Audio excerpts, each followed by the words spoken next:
The footage you are watching is from a couple of Shockofgod's videos. The first part shows him on his rather expensive Pride and Joy, which would be frowned upon by Jesus, and the second footage is him gaming by simulating killing off all those nasty atheists. I have chosen Shockofgod as an example, but he really is just one among many of a kind. So this video is a plea to those who may be able to help me understand something that I just can't get my head around regards creationists. First, a bit of history. Some time ago, I got a friend invite from Shockofgod of all people. I declined, as I decline all friend invites, for various reasons. Later, Shockofgod subscribed to my channel. Okay, I smelled a rat, but I was quite pleased really, because it meant that at least one creationist would be aware of my videos, and with a bit of luck I might get some of the points that I raise in those videos debated. I returned the favour and subscribed to Shockofgod. I would be aware of his videos, and sure enough, as they were uploaded, I would view and leave comments, always polite and often with a tinge of humour, just to break the ice. The first thing I notice about Shock's videos is that ratings are generally disabled, unless of course he forgets, and all the comments are placed as pending approval. At first my comments were accepted, but as I debunked him and asked ever more searching questions, my comments never made it, and it was clear that Shock was allowing only complimentary comments to be displayed, thus making him look good. I did a video on his ludicrous Santa Syndrome series. Okay, it was a tiny bit disparaging, but not offensive. After a while, I realised that I was no longer getting notification of any new Shock videos.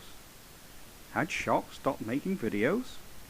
I checked this out, and surprise, surprise, found that I had been blocked. As a knee-jerk reaction, I blocked him too, I must admit. Something I've never done before, and unlikely to do again. Now all you who are watching are going to say, so what? What do you expect from a creatard? Well, of course, this is exactly what we do expect from creationists. Who hasn't been blocked by Shock's sidekick Nephilim Free when absolutely poning him? Neff often keeps this response as the apparent last in the comment thread, making it look as if he has had the last word and won the debate. This is blatant dishonesty, and we all know that. So we all know the reasons why creationists are well known for running from debate, but it is not the why that bothers me, nor is it the methods that they employ. What I can't get my head around is how they must be feeling when they use this dishonest and cowardly tactic of censorship. Surely, if you make any video and allow adverse comments, as long as they're not pure ad homs, then you should relish the debate. I know I do. But if you block and censor, then how do you possibly cope with living with that? In other words, you're being pwned, but then just block as if nothing had happened. It's like you and your best and most faithful friend being set upon by a gang of thugs. You do a runner while your friend gets horribly beaten and mentally and physically scarred for life. Whether the self-preservation was vindicated or not, you still have to live with that action for the rest of your life, especially every time you see your friend in a cabbage-like state, even if it only bothers your subconscious. And so it is with censorship. How can you live with that? How can you carry on with the same debunked arguments, knowing that you've been pawned one or more times? Surely that would bother you. Don't you feel any guilt or discomfort? I know if I was pawned and ran from a debate, it would be nagging away at me. I would either have to do some research to re-vindicate my position, or just admit to myself that I was wrong and possibly start thinking about joining the opposition. I couldn't just leave it and go merrily on as if nothing had happened. I could even just simply say, I just don't know. You know, I almost have more respect for Ray Comfort, who downright automatically dismisses anything that goes against his belief. No matter what you say to Ray, he will not even consider it. He will not discuss science, but only blindly quote from the Bible. In a perverse way, his conscience is clearer. But creatards, who are all too willing to start a debate on science or philosophy, and then censor when getting pwned, then why debate at all in the first place? You are living proof why the controversy should never be taught to our innocent and impressionable youngsters.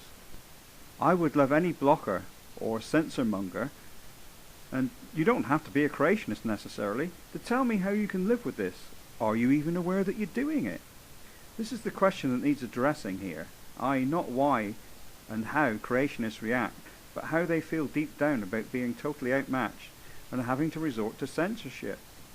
I don't want to hear things like I did from Nephi when pawning him. You are a liar and hence blocked. I want to know how you can wrestle with your conscience. So, the only answer that I can even remotely come up with is that in reality they know they are wrong, but have ulterior motives, such as an exposure to fame, and a love of wallowing in the resulting adulation by mindless gullible sheep. Maybe that's it. I don't know.